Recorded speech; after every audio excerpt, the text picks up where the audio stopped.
Comparison is truly the thief of joy, and today I'm going to show you why. It is 1:22 p.m. Let's get down to business. That's right, guys, you've heard it from many people much smarter than myself. Comparison is the thief of joy. Just focus on yourself. And I'm going to give you an example, okay? Some of you guys didn't drink enough milk growing up, and now you watch my videos and you see this luscious beard on my face, and you look at yourself in the mirror and you wish you could have this manly mane. I'm kind of joking, because actually I have some female viewers, and who knows, 2025, they might want beards too. But why am I talking about comparison and stealing others' joy? Well, it's because the watch hobby is quite personal. And I know every hobby that you may partake in seems personal, but when we're looking at watches, right, it's a thing on your wrist that you are practically forced to interact with, right? It's something you carry on your person that is touching you at all times as long as you are wearing it. Another thing is the fact that there are kind of finances involved, right? It's predicated on what you can afford, what you can't afford, what perception there is tied to a specific watch or brand that you may wear or someone else might be wearing. But I truly do believe you should focus on yourself. You should allow yourself to be inspired by others, but also have the understanding that everyone's in different places in life, everyone's going through different things, and you should keep your achievements and your dreams in sight and fight as hard as you can to attain them. But you shouldn't allow another person's achievements or their spot in life deter you from achieving your own desires. Now, the reason I'm giving you all this little pep talk, this motivational speech here, is because of an Instagram reel that was sent to me by a few of you guys. That's right. And when I was first sent this, I looked at the thumbnail and I was like, oh, there's some cars there. I think I see a Porsche. Oh, two Porsches. Okay, that's my thing. I love Porsches. I have a 911. And then I looked closer and I'm like, oh, there's a couple watches there. Oh, all right. And I clicked on it and then I'm like, oh, now I know why. Now I know why this was sent to me. Not by one, by three people. Three of you guys sent this to me. And when we look at the comments, it's, I'm going to show you the comments after, but it's like, oh my gosh. Let's watch this. Let's maybe give you my commentary a little bit, and then we're going to see why comparison really is the thief of joy, and why you're probably just better off focusing on yourself. Now, a little disclaimer. I have never heard of this content creator. I don't know anything about them. I'm not familiar with their content, and it should be mentioned, this guy doesn't have a particularly large following. He has, I think, under 2,000 followers. So it's very telling that this, out of all of his content, is the one clip that is kind of going semi-viral, and why a few of you guys have put it across my desk. So without further ado, let's watch this. This is the midlife crisis. A lot of men don't talk about what it's like to be in your 30s and then to your late 30s. A lot changes. Early 30s. Okay, so already I'm kind of blown away. Now, at risk of people saying, you're just jealous. Yeah, I am jealous. I am jealous of any early 30-year-old that drives a G-Wagon. That's incredible. And by jealous, I don't mean they should not have it and I should. It's more like, whoa, that is awesome. I wish I could do that too. But before he even finishes talking, if this is early 30s, so we can say 30 to 34, right? We see a G-Wagon, and we see what I think is, let me get up closer. I think that's a two-tone Datejust, but that's one of the big ones. So a modern two-tone Datejust, so you're getting some precious metal there. And yeah, let's just listen to him. 30s are exciting. You get a little established, you get a little bit of money, you finally get that car you've really wanted, that G-Wagon, you get your first Rolex, you're probably still living in an apartment, you got your first $600 hoodie, still immediately out of touch. I was going to, like, overlook the G-Wagon, overlook your first Rolex, because he didn't specify the Rolex model, right? So your first Rolex could be a maybe easier to attain, vintage date just on a strap instead of a bracelet or something that you could find for maybe under $5,000. So okay, your first Rolex, sure, I got my first Rolex well before that, but the G-Wagon, okay, I'm going to maybe let that slide and say your dad was a co-signer on the financing, so I'll overlook that. But you get your first $600 hoodie, guys. I'm going to be honest, okay? I'm going to tell you a little bit about myself. I'm part of Porsche Club of America, all right? And in the LA chapter, I don't know if you know this, but there's a lot of really rich people in LA that own Porsches, and those dudes, like, they buy their clothes at like Target. I'm not lying. Like, they do not wear $600 hoodies or whatever. So it just blows my mind that, like, what early 30-year-old has the money to get a G-Wagon, a Rolex, and a $600 hoodie? I clearly went into the wrong industry, but let's just let him finish. Still not really caring too much about body care, health, questionable. But then you get married. You're in your mid-30s. Full disclosure, I am 36 currently. I think that technically puts me in my late 30s, because if 35 is the exact middle point, then I'm in my late 30s. So, but let's let him finish. You get the really exciting car.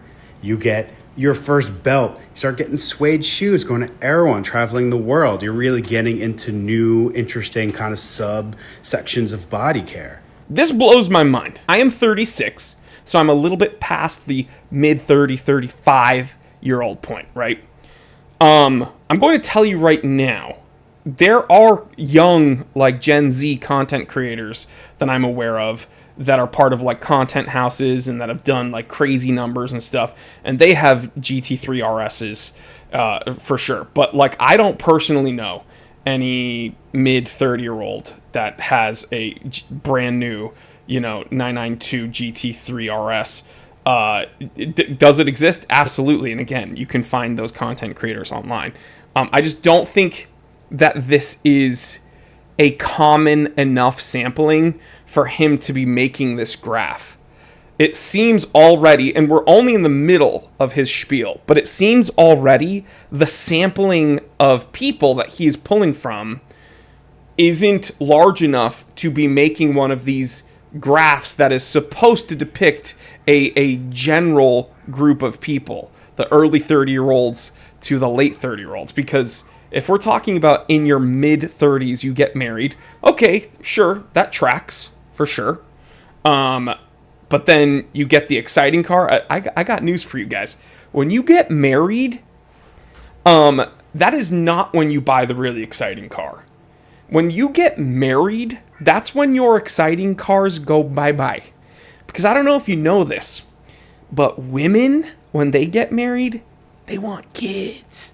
So, yeah, your GT3 RS is, I don't know, maybe you're a better, like, negotiator than myself, but I don't think I am savvy enough to convince Sammy that that's a good family car. But I couldn't afford one anyway, so who cares? Mostly because your wife educated you, and it's like all this stuff was pretty fucking bad.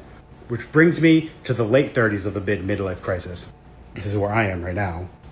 We had all the cool stuff, you had the cool cars. Frankly, they were boring, they were kind of all the same. And now you want to go deeper. You're probably wearing Hokas because, frankly, I wake up and my back is sore. Okay, the late 30s pain continuum, that is definitely a thing. All of the pain you didn't feel in the whole beginning of your life, for some reason, like, a switch is flipped, and then once you hit, like, your 30s, specifically, like, past 35, you feel everything. So it's like you kind of bank it all before then, and then in your mid to late 30s, you just feel all of it. I am literally disabled, so I feel him there. You're trying really interesting older cars. You have a very nice watch. It's something that you've thought about, you've curated. Okay, this is where I wanted to jump in. He says you're trying really nice, interesting older cars. I agree with that too. I think you learn more. Maybe you are trying to become a little bit more like sophisticated, or I don't want to say you're trying to be more sophisticated. Maybe because of your maturity, you just are a little bit more sophisticated, and you realize that like the loud, fast ones aren't necessarily all that there is to a car, and you like more of the history and the heritage. So he has an older G body here. That's the older 911, and then he has what seems to be a Defender, like a kind of retro mod Defender.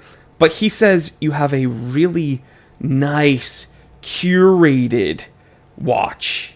Okay?